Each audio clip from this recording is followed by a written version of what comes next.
আসসালামু আলাইকুম রহমতুল্লাহি ওয়া বারাকাতুহু। আলহামদুলিল্লাহি রাব্বিল আলামিন ওয়াল আকিবাতু লিল মুত্তাকিন ওয়াস সালাতু ওয়াস সালামু আলা রাসূলিহিল কারীম।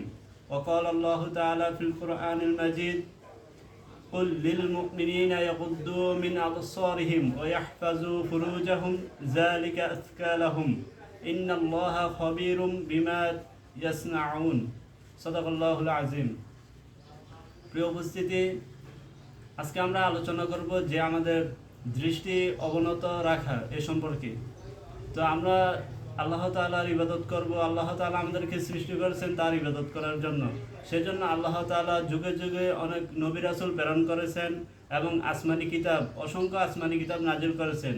তো সেই ধারাবাহিকতায় সর্বশেষ নবী এবং সর্বশ্রেষ্ঠ নবী হযরত মুহাম্মদ সাল্লাল্লাহু আলাইহি ওয়াসাল্লামকে প্রেরণ করেছেন এবং সর্বশেষ কিতাব এবং সর্বশ্রেষ্ঠ কিতাব আল কোরআন নাজিল করেছেন।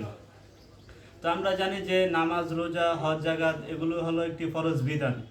তো সেই ফরজ বিধানের মতোই আরেকটি ফরজ বিধান হলো আমাদের দৃষ্টি অবনত রাখা, অর্থাৎ চোখের হেফাজত করা। তো অনেকেই আমরা তা জানা সত্ত্বেও আমরা করি না। আজকে দেখা যাচ্ছে আজ আমাদের চোখের হেফাজত আমরা করছি না, এজন্য আজকে আমাদের সমাজে, আজকে আমাদের পরিবারে, আজকে সব জায়গায় বিশৃঙ্খলা দেখা দিচ্ছে। তো আল্লাহ তাআলা চোখের হেফাজত করা এটা ফরজ বিধান। আল্লাহ তাআলা সূরা নূরের 30 নম্বর আয়াতে বলেন, 24 নম্বর সূরা নূরের 30 নম্বর আয়াতে বলেন যে কুল লিল মুমিনিনা ইয়াগুদ্দু মিন আবসারিহিম ওয়া ইয়াহফাযু ফুরুজাহুম যালিকা আযকা লাহুম।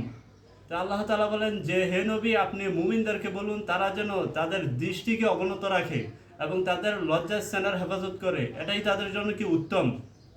তো আজকে আমরা আমাদের দৃষ্টি, আজকে আমরা যেখানে সেখানে তাকাচ্ছি বা হারাম জিনিসের দিকে তাকাচ্ছি, এজন্য আজ আমরা ইবাদতে শান্তি পাচ্ছি না।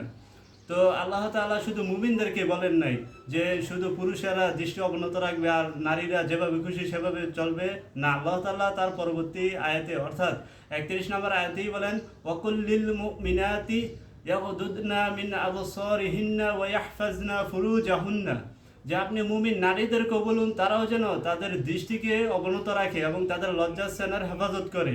তো এ থেকে আমরা বুঝতে পারলাম যে পুরুষদেরকে যেভাবে দৃষ্টি অবনত রাখা, দৃষ্টি চোখের হেফাজত রাখা পুরুষের জন্য আবশ্যকীয়, মহিলার জন্য আবশ্যকীয়। তো দৃষ্টি হেফাজত করলে আমাদের লাভ কি?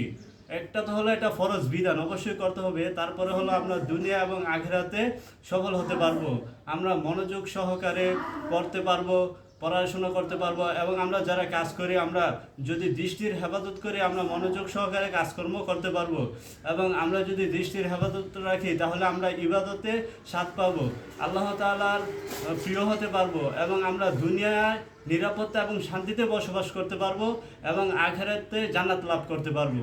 তো রাসূল সাল্লাল্লাহু আলাইহি ওয়াসাল্লাম বলেন যে মানুষের প্রত্যেকটা অঙ্গ প্রত্যঙ্গই জিনা করে, যেমন হাত জিনা করে স্পর্শ করার মাধ্যমে, পা জিনা করে সে জিনার দিকে হাঁটার মাধ্যমে এবং অন্তর জিনা করে খারাপ চিন্তার মাধ্যমে এবং সেভাবে যে চোখ জিনা করে দেখার মাধ্যমে।